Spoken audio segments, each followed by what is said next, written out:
Olá, eu estou lendo aqui um texto bíblico que me chamou a atenção.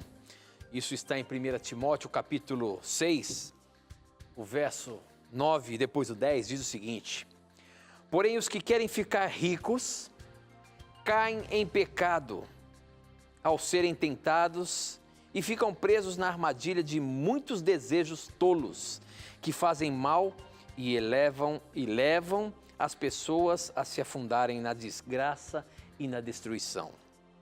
Pois o amor ao dinheiro é uma fonte de todos os tipos de males. E algumas pessoas, por quererem tanto ter dinheiro, se desviaram da fé e encheram sua vida de sofrimento. Esse é um texto que, quando a gente lê aqui, dá a entender que querer, o cristão, vamos considerar assim, o cristão querer ser rico é pecado? Tem algum problema? Será que Paulo aqui em Timóteo está dizendo isso? Querer ter bens, querer ter dinheiro, será que é pecado? Como entender o texto? O que a Bíblia fala sobre esse assunto? Esta e muitas outras questões você vai acompanhar agora, pois está no ar, Na Mira da Verdade.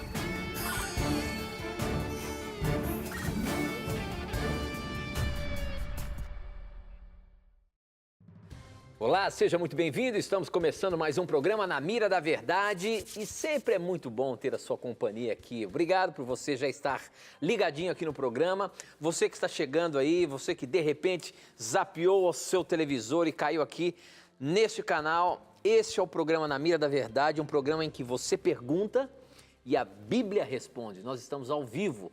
Você pode mandar a sua pergunta, fazer a sua pergunta para a gente de várias formas que daqui a pouquinho eu falo como que você faz para participar. E quem está na mira para responder baseando-se na palavra de Deus é ele, professor Leandro Quadros. E aí, professor, animado mais uma vez aí para alguns tiros em você com perguntas bíblicas?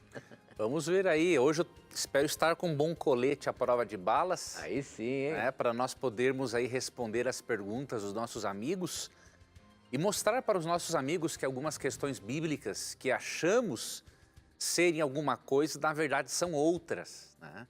Uma leitura contextual da Bíblia é fundamental para entendermos o que o autor original pretendia que entendêssemos. E por isso que o programa existe, para incentivar você a fazer isso. Obrigado por sua companhia e obrigado pelas perguntas que você enviará através do Tito. Muito bem, é o que a gente sempre fala aqui, é você que faz o programa acontecer, mandando as suas perguntas. Então participe, você pode mandar por SMS, por Facebook, pelo Instagram, já eu te passo os caminhos certinhos, tá bom? Nós abrimos o programa falando sobre um texto de 1 Timóteo capítulo 6, os versos 9 e 10, que chama atenção. E essa pergunta veio pelo nosso Instagram hoje, quem mandou foi Luiz Peixoto. Ele perguntou o seguinte: eu queria saber que querer ser rico é um problema para o cristão? Porque no verso 9 de 1 Timóteo parece dizer isso. E é o que nós lemos aqui, né? Professor Leandro Quadros, esse assunto de 1 Timóteo 6, os versos 9 e 10 aí, está relacionado realmente em um cristão querer ser rico? Tem algum problema nisso? Como é que é? Como lidar com essa situação de queremos prosperar financeiramente? Qual é o pecado nisso? A crença de que o cristão tem que ser pobre, tem que ser pobrezinho, miserável, isso não passa de uma crença limitante, sem base bíblica e que na verdade é mais uma desculpa para não crescer do que para crescer. Nós temos que entender que a Bíblia ela não condena a prosperidade, ela não condena o ter dinheiro. A Bíblia condena o amar o dinheiro. Ter é uma coisa, amar é outra totalmente diferente. Nós lemos aqui nos versos 8 e 9 que realmente há pessoas que não são preparadas para serem ricas. Se elas se tornarem ricas, elas continuarão com a mesma mentalidade e o dinheiro só potencializará o que elas são. Se a pessoa é generosa, ao ganhar mais dinheiro, o dinheiro potencializa a generosidade dela. Se a pessoa é mesquinha, ao ganhar mais dinheiro, o dinheiro potencializa a mesquinhez dessa pessoa. Então o dinheiro não muda ninguém, ele só potencializa aquilo que você já é.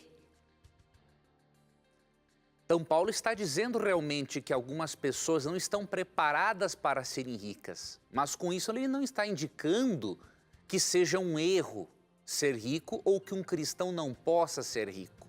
Nós vamos ver isso aqui no próprio contexto. Por exemplo, antes, no verso 10, Paulo não condena o ter dinheiro, ele condena o amar o dinheiro. Diz assim, porque o amor do dinheiro é a raiz de todos os males. Ter dinheiro é uma coisa, agora tê-lo e amá-lo é outra. Quando você ama o dinheiro, você coloca-o numa posição em que ele não deve estar. Você coloca numa posição no seu coração em que Jesus deveria estar. Agora, se você tem dinheiro e não o ama como o mundo o faz, Jesus ocupará o trono do seu coração e o dinheiro estará no seu bolso. Repito, nos versos 8 e 9, Paulo diz que realmente algumas pessoas não estão preparadas para serem ricas, porque o problema não é o dinheiro, é a pessoa. O dinheiro potencializa aquilo que a pessoa já é. Mas ele não está dizendo com isso que a pessoa não possa ser rica. Por quê? Olha o que diz o verso 17 do mesmo capítulo. Exorta aos ricos do presente século, ou seja, haviam pessoas ricas na igreja cristã primitiva, que não sejam orgulhosos, nem depositem a sua esperança na instabilidade da riqueza, mas em Deus, que tudo nos proporciona ricamente para nosso aprazimento, que pratiquem o bem, sejam ricos de boas obras, generosos em dar e prontos a repartir, que acumulem para si mesmos tesouros, sólido fundamento para o futuro, a fim de se apoderarem da verdadeira vida. Então, se fosse um pecado um cristão ser rico ou um erro, Paulo não estaria dando exortações a cristãos ricos para que eles adotassem um certo tipo de comportamento. É por isso que é importante lermos contextualmente a Bíblia. Se ficarmos só com os versos 8 e 9, vamos criar uma crença limitante, que vai só atrapalhar a nossa vida e o nosso crescimento. Agora, se lermos os versos 8, 9 e 10, juntamente com 17 e 19, ao invés de implantarmos uma crença limitante, vamos entender o verso corretamente e implantarmos uma crença que potencialize a nossa vida. Só para você recordar, em Provérbios capítulo 3, versos 9 e 10, Deus promete abençoar o seu povo, se o seu povo for fiel a Deus. Então o propósito de Deus não é que o seu povo seja miserável, mas que o seu povo cresça. Provérbios 3, versos 9 e 10. Honra o Senhor com os teus bens e com as primícias de toda a tua renda. E o que vai acontecer se você fizer isso? E se encherão fartamente os teus celeiros e transbordarão de vinho os teus lagares. Então isso aqui é prosperidade, é bênção de prosperidade. E você pode encontrar também em Deuteronômio 28, 12 a 15, Deus prometendo que o povo de Israel seria cabeça e não cauda, emprestaria dinheiro e não pegaria emprestado, se eles fossem obedientes aos mandamentos de Deus. Então a Bíblia não é contra a prosperidade em si. A Bíblia é contra você colocar o dinheiro num lugar que não deve, no seu coração. Muito bem, professor, muito bem. Está apenas começando o programa. Você pode participar mandando as suas perguntas através do nosso SMS, o número é 12 981510101. Você manda, eu recebo aqui na hora. Você pode também participar através do Facebook. Nós estamos ao vivo também pelo Facebook, transmitindo pelo Facebook.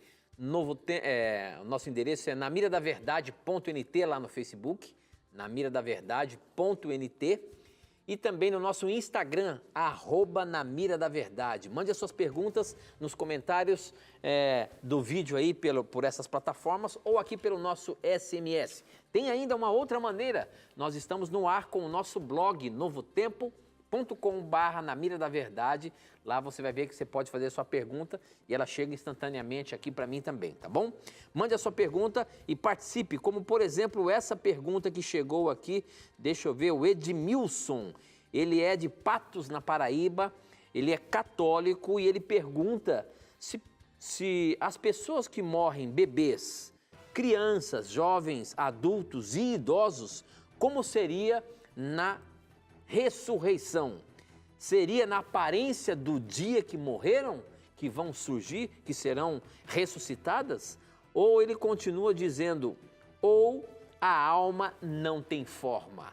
Professor Leandro Quadros, vamos ajudar o nosso irmão aqui a entender essa questão, principalmente até a questão da alma. Se ele acha que quando ressuscitarem os mortos em Cristo serão almas, como é que a gente entende isso? E a forma que vão ressuscitar, se tem a ver com da maneira como morreram? Veja, querido irmão, você está um pouco confuso na sua crença, né? Você pergunta assim, se as pessoas na ressurreição vão ressuscitar com a forma corpórea como foram para a sepultura, ou se a alma não tem forma. Você está meio confuso. E nós queremos lhe ajudar a sair dessa confusão. Primeiramente, você tem que mudar o seu conceito de alma, né? Você não pode pensar que alma é uma entidade imaterial, consciente, que sobrevive fora do corpo, né? Na filosofia grega é assim, agora na filosofia judaico-cristã não é assim. Mesmo que a palavra alma tenha vários sentidos na Bíblia, possa ser traduzida de várias formas, ela tem um sentido primário em Gênesis 2:7. E aí você vai ver que em Gênesis 2:7, Deus não colocou uma alma dentro do homem. Deus tornou o homem uma alma vivente, que são duas coisas diferentes. Diz o texto, então formou o Senhor Deus ao homem do pó da terra, e lhe soprou nas narinas o fôlego de vida, que é o espírito, e o homem passou a ser alma vivente. O texto diz que o homem tem alma ou que o homem é alma. O texto é claro, o homem passou a ser alma vivente.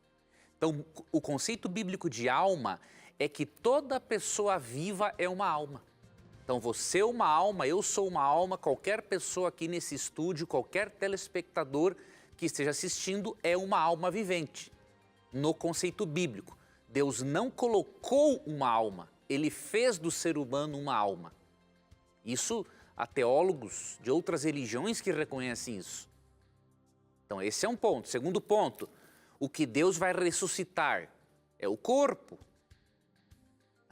E Ele vai ressuscitar o corpo formado por esta alma vivente, esse ser vivo. Todo esse ser vivo será ressuscitado. E mesmo que a Bíblia não entre em detalhes acerca da sua primeira pergunta, nós concluímos logicamente que toda pessoa vai ser ressuscitada com a forma, com o tamanho com o qual ela foi para a sepultura. Não tem um porquê, por exemplo, um bebê que morreu ressuscitar como adulto se ele não desenvolveu-se durante a morte para ser um adulto após a ressurreição. Não teria lógica, né? Então, toda pessoa vai sair da sepultura da forma como entrou. Muito bem. Olha aqui, professor, o pessoal tá bem ligadinho. Hoje nós tivemos problemas aí nas redes sociais, né? WhatsApp, Instagram, Facebook, ficaram fora do ar, mas agora na hora do programa já começaram a voltar aí essas plataformas e o pessoal aqui no Instagram está participando bastante. Obrigado pela sua participação aí, mandando as suas perguntas pra gente. Me parece que o Facebook está no ar ali já. Bom, a produção já disse que está no ar, então pode mandar as suas perguntas também aí pelo Facebook, tá bom? A pergunta da Tatiane, ou melhor, é isso? Tatiane, isso. Sgobi, a pergunta dela é a seguinte, professor. Sou adventista e gostaria de saber se convém a gente ter expectativas nesse mundo, pois eu vivo sem entusiasmo para nada. Essa questão de a gente saber que nós estamos vivendo no tempo do fim, que Jesus pode estar próximo de voltar aí, será que nós devemos pensar que a gente não tem que ter mais perspectiva na vida?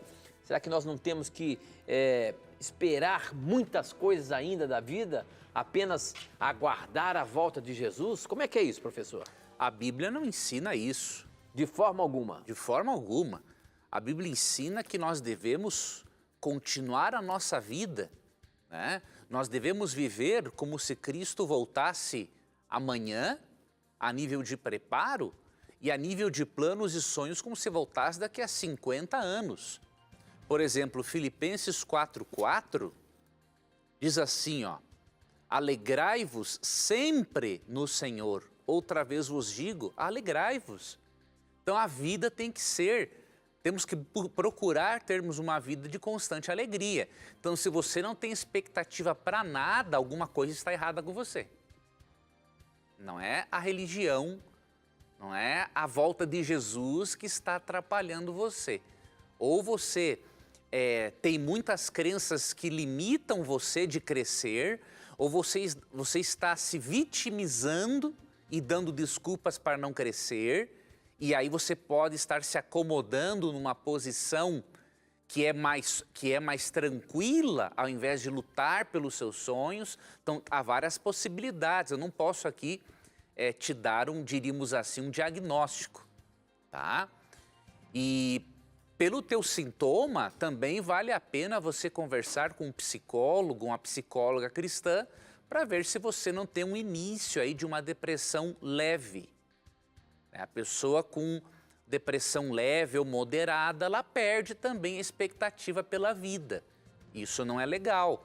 E quando você buscar tratamento, a expectativa pela vida volta novamente. Ok? Então avalie tudo isso que eu disse em oração e, sentindo a necessidade, busque ajuda, porque Deus quer que você viva. Ele te deu uma vida para você viver e desfrutá-la da melhor maneira possível.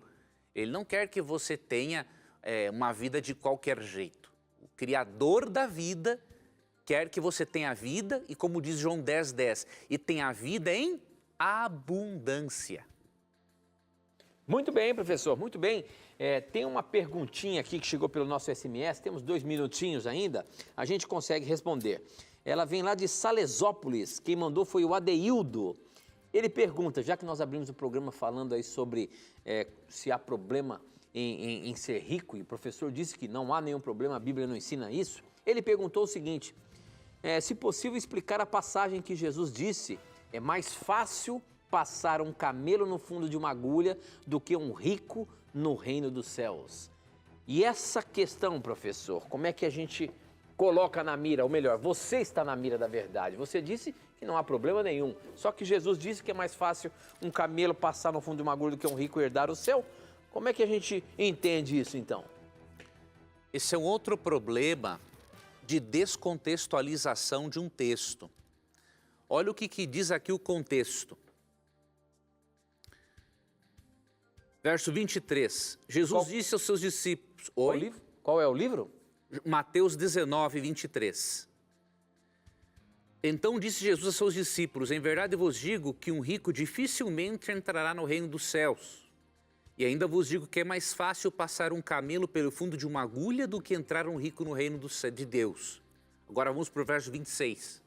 Verso 25. Ouvindo isso, os discípulos ficaram grandemente maravilhados e disseram, sendo assim, quem pode ser salvo? Ou seja, Humanamente falando, um rico não sente necessidade de Deus. Um rico não convertido, obviamente, né? Mas o verso 26, olha o que diz aqui. Jesus, fitando neles o olhar, disse-lhes: isto é impossível aos homens, mas para Deus tudo é possível. Então, para o homem é impossível. Agora, para Deus não é impossível salvar um rico. Então, veja como é importante ler o contexto. E outra coisa, você lembra do pai da fé, Abraão? Será que seria correto chamar um homem rico de pai da fé? Para a Bíblia, sim, ó. Gênesis 13, 2. Era Abrão muito rico, possuía gado, prata e ouro. E ele é chamado de o pai da fé. Então o dinheiro não muda as pessoas, repito, ele só potencializa o que a pessoa já é, ou generosa ou mesquinha. Ok, professor, muito bem, nós temos que ir para um breve intervalo, rapidinho, mas aproveite o intervalo, faça a sua pergunta, a gente volta já já.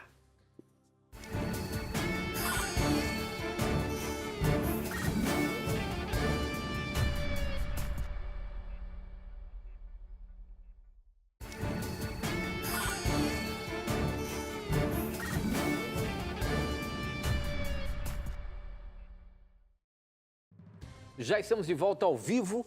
Faça sua pergunta através do nosso SMS, o número é 12 981510101. Faça também através do nosso Facebook, namiradaverdade.nt, ou pelo nosso Instagram, @namiradaverdade. Participe, mande a sua pergunta para a gente, não tenha preconceitos. Pergunte o que você quiser, o que nós queremos aqui é juntos aprendermos das mais diversas questões que a Bíblia pode trazer-nos. Ou seja, dúvidas que talvez ao ler esse livro sagrado a gente se depare aí e aqui a gente tem a chance de aprender mais. Portanto, participe, mande a sua pergunta, como por exemplo essa aqui que chegou, deixa eu ver se tem o nome da pessoa, não tem. Mas a pergunta é a seguinte, professor: uma pessoa pode orar pela salvação de outra pessoa? Deus ouve esse tipo de oração? Eu posso orar para que a minha esposa seja salva, professor? Não vejo nada na Bíblia que mostre que seja ofensivo para Deus ou proibido orar pela salvação de alguém. Nunca vi isso na Bíblia, né? Na verdade, o que nós vemos nas Escrituras é o incentivo a orarmos uns pelos outros, independente do assunto. Então, Tiago 5,16 diz assim: confessai, pois, os vossos pecados uns aos outros, né? Reconhecer os erros cometidos contra cada um e orai uns pelos outros para serdes curados. Então, a oração intercessora, ela é válida para qualquer forma. Agora, é óbvio, você ora pela salvação de uma pessoa, Deus tem prazer em ouvir uma oração dessas, mas Deus não vai obrigar o indivíduo a ser salvo se ele não quer. Por sua causa, ele vai sim atuar no indivíduo, até mais do que atuaria se você não orasse. Entretanto, Deus não vai levar ele para o céu pelo colarinho, né? Então, ore sim, pratique a oração intercessora, porque ela é muito bem vista na Bíblia, independente do motivo pelo qual você irá orar. Muito bem, outra perguntinha aqui, quem mandou foi o Júnior Furtado. Essas perguntas são perguntas capciosas e é dessas que eu gosto. Olha só o que o Júnior pergunta aqui para você, professor. Noé, Abraão, Enoque, esses homens guardavam o sábado? Olá, Tito e professor, meu nome é Júnior, sou de Fortaleza e acompanho o programa há alguns anos. Por favor, pesque a minha pergunta, sua pergunta foi pescada, Júnior. Ele quer saber, esses personagens bíblicos guardaram o sábado? Sem sombra de dúvidas. A não ser que eles não conhecessem o livro de Gênesis, não conhecessem o relato da criação, né? Se eles fossem ignorantes quanto ao relato da criação, em Gênesis 2, 1 a 3, por exemplo, aí eles não teriam guardado o sábado, né?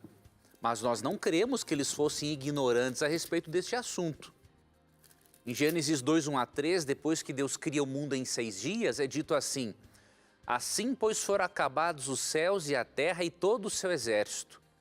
E havendo Deus terminado no dia sétimo a sua obra que fizera, descansou nesse dia de toda a sua obra que tinha feito.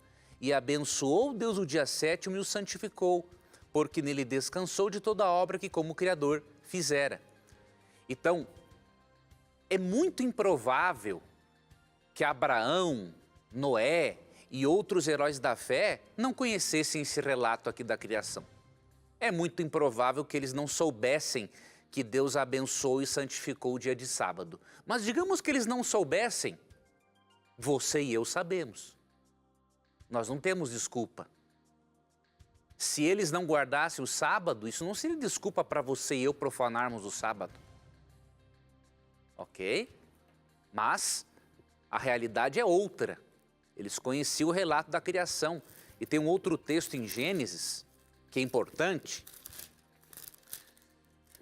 Gênesis capítulo 26, verso 5. Esse aqui é importante você analisar. Diz assim: porque Abraão obedeceu a minha palavra e guardou os meus mandamentos, os meus preceitos, os meus estatutos e as minhas leis.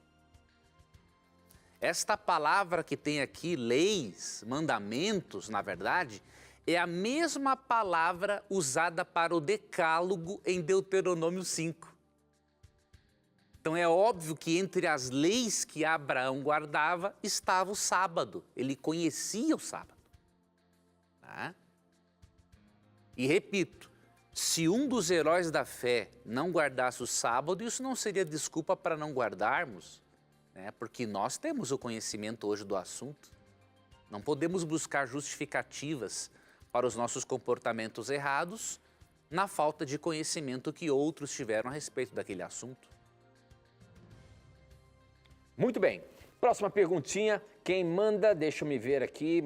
Muita gente. Eu estou tentando pegar uma do Facebook aqui, mas é tanta gente mandando pergunta que eu não estou conseguindo, hein? Essa aqui é do Instagram. Quem mandou foi o Leonardo Souza, teólogo, é o codinome dele. E ele pergunta o seguinte: eu gostaria de saber qual a maneira mais fácil de entender o Antigo Testamento. Sou de Dourados, o Leonardo. Existe complicação em entender o Antigo Testamento, professor? Na sua maneira aí de passar para os nossos telespectadores aí, existe complicação? Porque muita gente vê dificuldade. Como é que a gente dá dica de melhor, de um jeito mais fácil de entender o Novo Testamento, o Velho Testamento? Olha, a melhor dica, a pessoa tem que ler pelo menos um livro de interpretação bíblica. Por quê? Porque diferentes estilos literários requerem diferentes meios de interpretação. O Antigo Testamento tem narrativas, que se interpreta de uma forma, né, história, tem poesia, tem também parábolas, tem profecia. Cada estilo literário desse se interpreta de uma forma diferente, né? Então, para você entender isso, é muito importante que você leia um livro de interpretação bíblica ou um livro de hermenêutica. E eu posso lhe indicar aqui vários, mas vou lhe indicar um que ele é menor, não é uma leitura tão maçante, diríamos assim, e que vai te ajudar bastante. O livro que eu indico é A Interpretação Bíblica do Dr. Roy, R-O-Y, Zuck, seria na verdade Zuck, né, com CK. É da editora Vida Nova. E tem um outro livro fenomenal, A Espiral Hermenêutica, de Grant Osborne.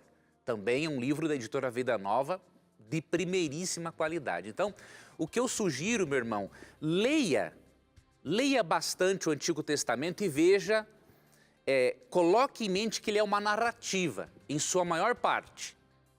Mas leia um livro de interpretação para você ver que narrativa, poesia, parábola se interpretam com regras diferentes. Até os salmos, né, que são músicas, poesias, têm uma forma diferente de se estudar os salmos e provérbios. Ok? Então é isso que eu recomendaria para você se aprofundar bem no assunto. Professor, a pergunta do Gessé de Campina Grande, na Paraíba, é a seguinte: temos base bíblica para a existência dos dinossauros?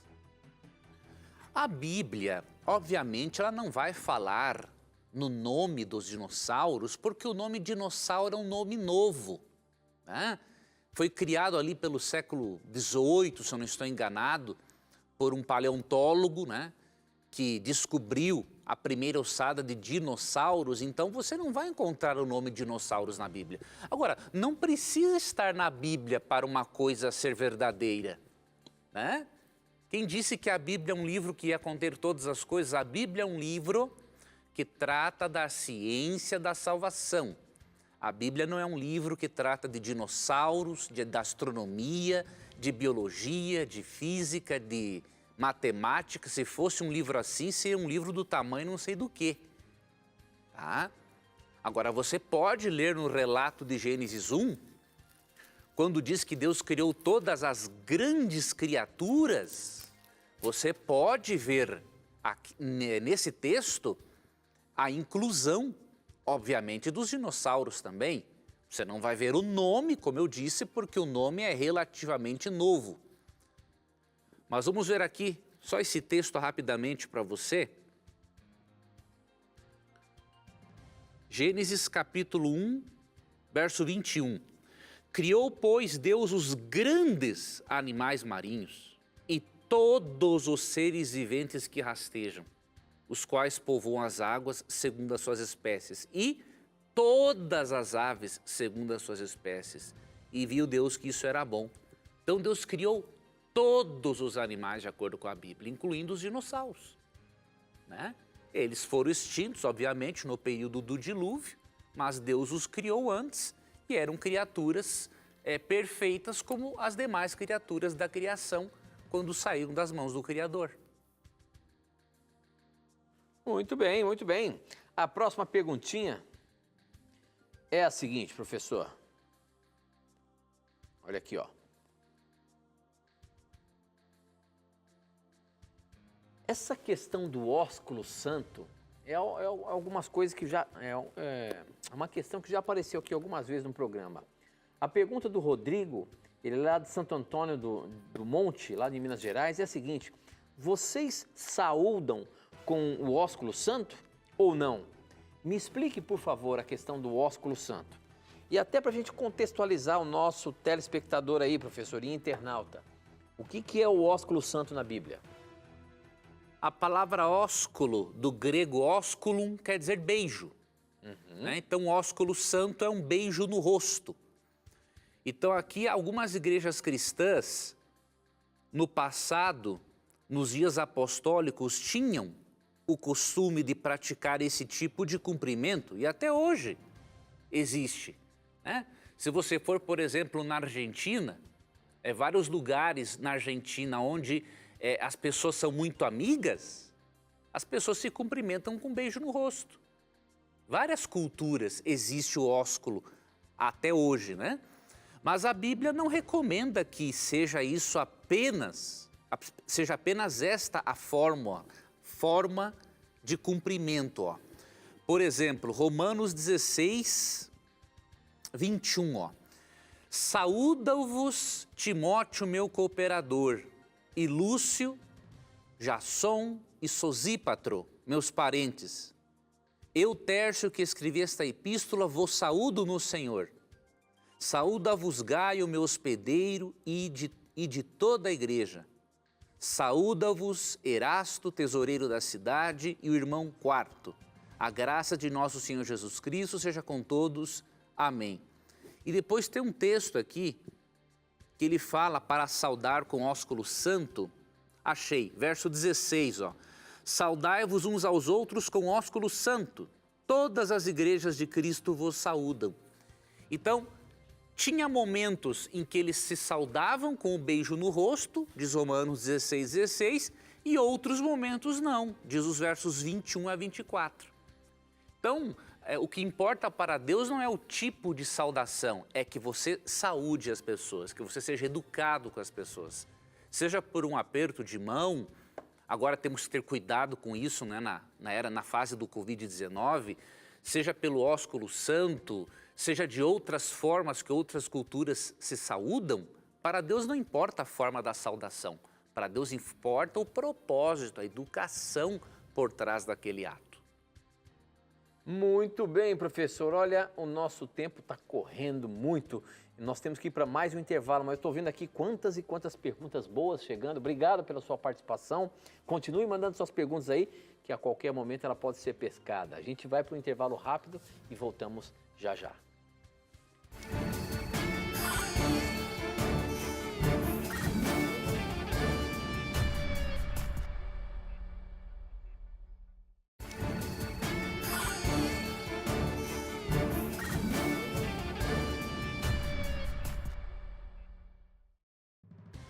Já estamos de volta e você pode mandar as suas perguntinhas para a gente através do nosso Facebook, na mira da verdade.nt, pelo nosso Instagram, @namiradaverdade, pelo nosso blog novotempo.com/na mira da verdade e ainda por SMS. O número é 12 981 51 0101. A gente recebe tudo aqui na hora. Eu estou pegando aqui uma pergunta que está no Facebook. Quem mandou foi o Luciano Martins.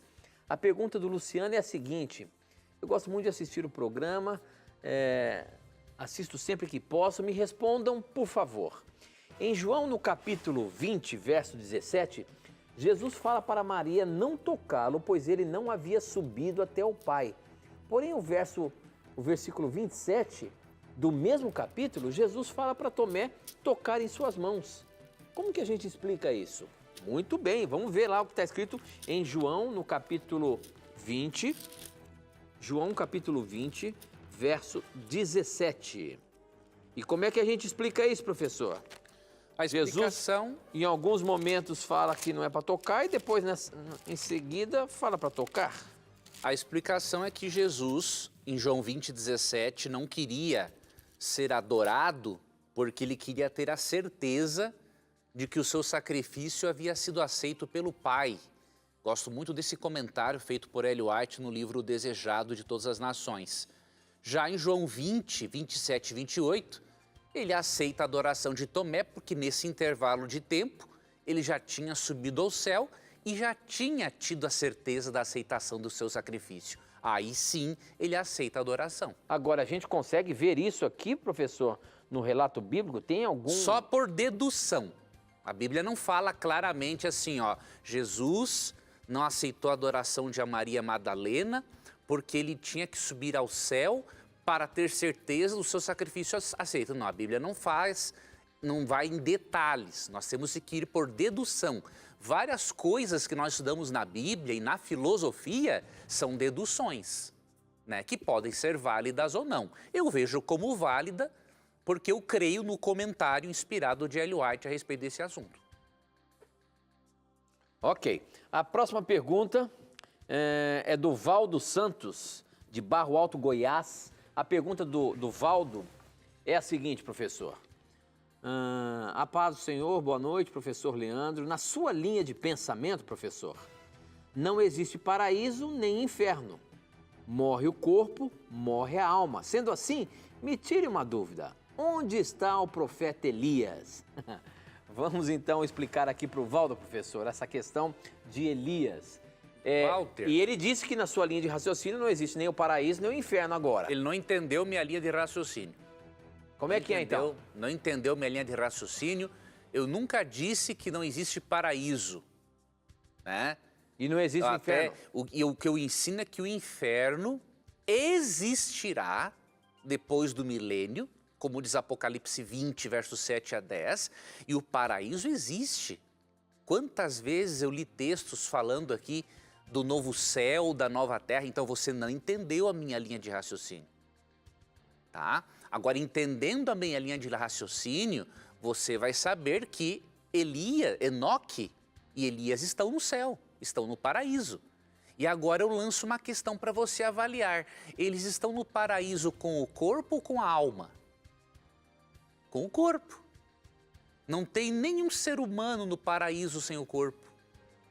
Então isso liquida a doutrina da imortalidade da alma. Eu não creio na existência de um paraíso para uma alma penada morar lá, ou no inferno para uma alma ser atormentada lá antes do juízo final. Nisso eu não creio. Agora, eu creio na existência do paraíso, creio que vai existir um lago de fogo para atormentar os ímpios. E Gênesis 5:24, quando mostra Enoque no céu, e 2 Reis capítulo 2, quando mostra Elias, isso só prova para mim que quem estiver no céu estará com o corpo e não como uma alma penada. Então, se você crê, né, em espíritos desencarnados, a sua crença não bate com o testemunho de Enoque e de Elias. Ok, professor. Tem uma perguntinha aqui do Alexandre de Andrade.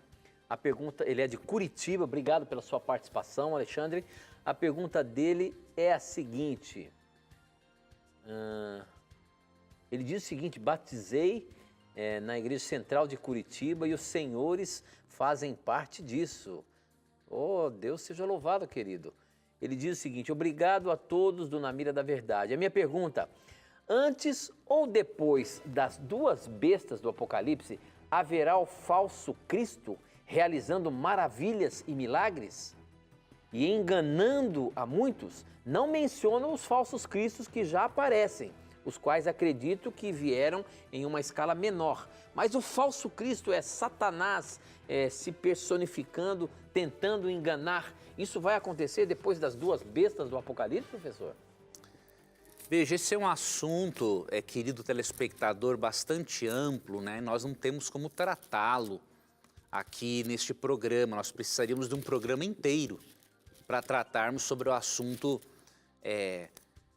de Satanás sendo o grande anticristo de 2 Tessalonicenses 2 e do momento em que ele vai vir. Estudando as profecias, nós cremos que ele vai se manifestar durante o chamado, e aí fica, por isso que não dá para tratar de um assunto parcialmente, porque aí confunde telespectadores que nunca ouviram falar de outro assunto. Ele vai aparecer no momento do decreto dominical. Quando for dado um decreto dominical, obrigando pessoas a guardarem um falso sábado, ele vai aparecer na forma de Cristo, Satanás, dizendo que ele mudou o dia de guarda. Isto é o que nós lemos, por exemplo, das deduções dos estudos de Ellen White no livro Eventos Finais. Então, parcialmente, o que eu posso lhe explicar é isso. E num outro momento nós podemos entrar na questão das duas bestas, decreto dominical e outras coisas para explicarmos para os nossos demais telespectadores. Tá bom, então. A próxima pergunta aqui, que chegou pelo nosso Instagram também, deixa eu ver quem mandou, foi a Marcinha. A Marcinha, ela diz o seguinte: boa noite, a paz do Senhor. Sobre o Antigo Testamento, nós falamos aqui sobre o Antigo Testamento, né, professor? Então a Marcinha já pegou esse assunto e a dúvida dela é a seguinte: com relação aos homens que morreram crendo no Deus único, a exemplo de Abraão, Isaac e Jacó, eles não sabiam da promessa de Deus que iria enviar o seu Filho unigênito, Jesus Cristo, para nos perdoar de nossos pecados e termos a salvação? Nesse caso, eles morreram sem essa esperança da vida eterna? Como é que a gente explica essa questão para a Márcia aqui, professor? Ela é de João Pessoa, lá na Paraíba. Obrigado pela sua participação, Márcia. Márcia, eles não morreram... Esses homens morreram sem a esperança do Messias? Eles não morreram sem a esperança do Messias pelo simples fato de que eles praticavam o ritual do santuário. O ritual do santuário envolvia o sacrifício de animais. E cada vez que um cordeiro era sacrificado, eles aprendiam que um substituto morreria por eles. Então, nenhum deles morreu sem esse conhecimento, pelo menos básico, prévio, da vinda de um Messias. E Jesus falando de Abraão, olha que interessante, no verso 56 do capítulo 8. Ó.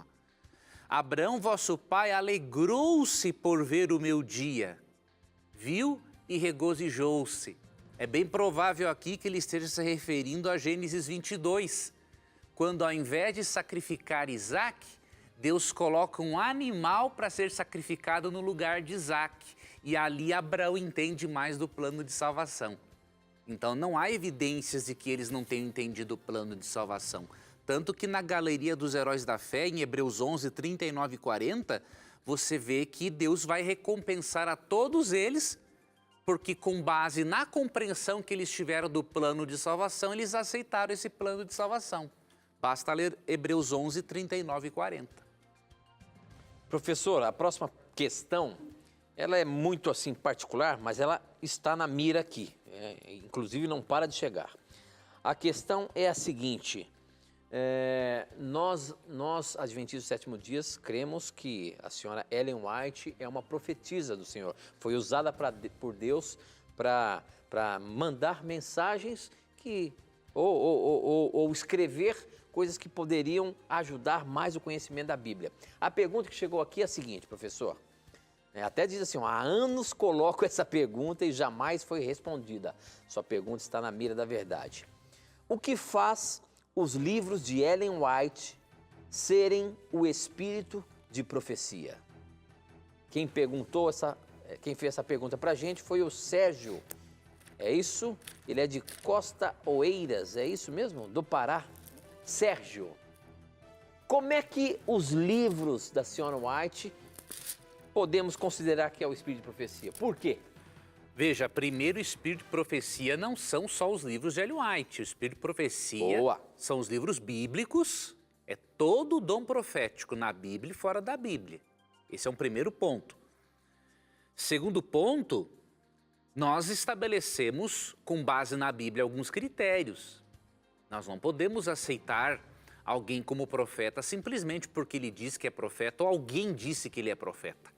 Então, alguns critérios que foram utilizados para avaliar os livros de Ellen White, foram vários critérios, na verdade, mas eu vou dar aqui para você 2. O primeiro critério é esse de Mateus capítulo 7, versos 15 e 16, ó.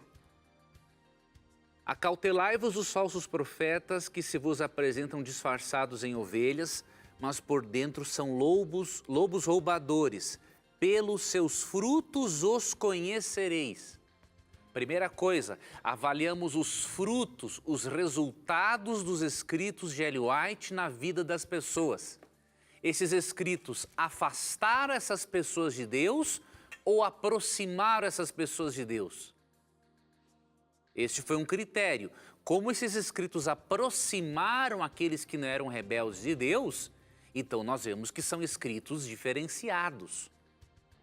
Um outro critério que nós usamos é o critério bíblico, tá? Nenhum profeta não canônico, ou seja, profeta que não tem livros na Bíblia, como Ellen White, Natan, Gad, Ido e outros mencionados na Bíblia, nenhum profeta não canônico pode contradizer um profeta canônico. E Isaías 8:20 diz assim, a lei é o testemunho. Se eles não falarem dessa maneira, jamais verão a alva. Ou seja, jamais serão iluminados aqueles que não falarem de acordo com a lei e o testemunho. Então, os escritos de Ellen White foram comparados com as escrituras sagradas. E se você parar para analisar, eu vou recomendar para você, vamos ver se esse livro se encontra aqui.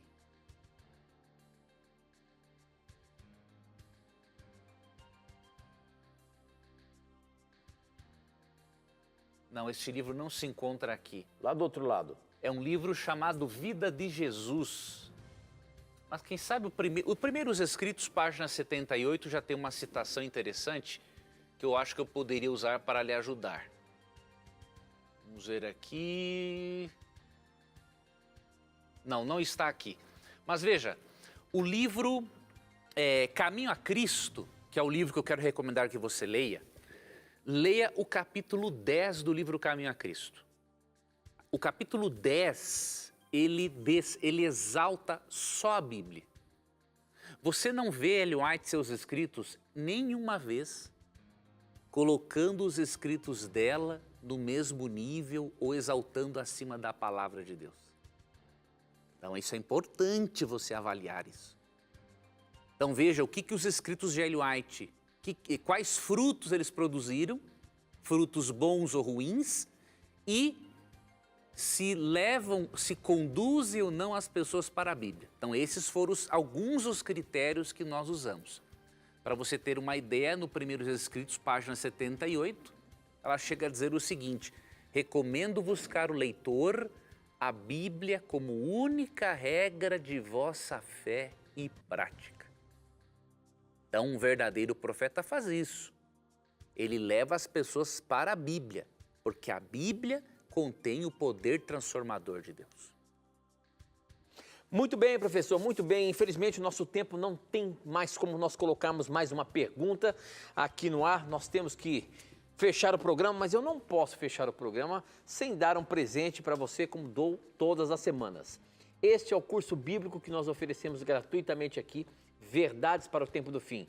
Para você ter esse curso bíblico, são 16 lições no formato de uma revista. Basta você ligar para a gente no horário comercial, 0 operadora 12 21 27 3121.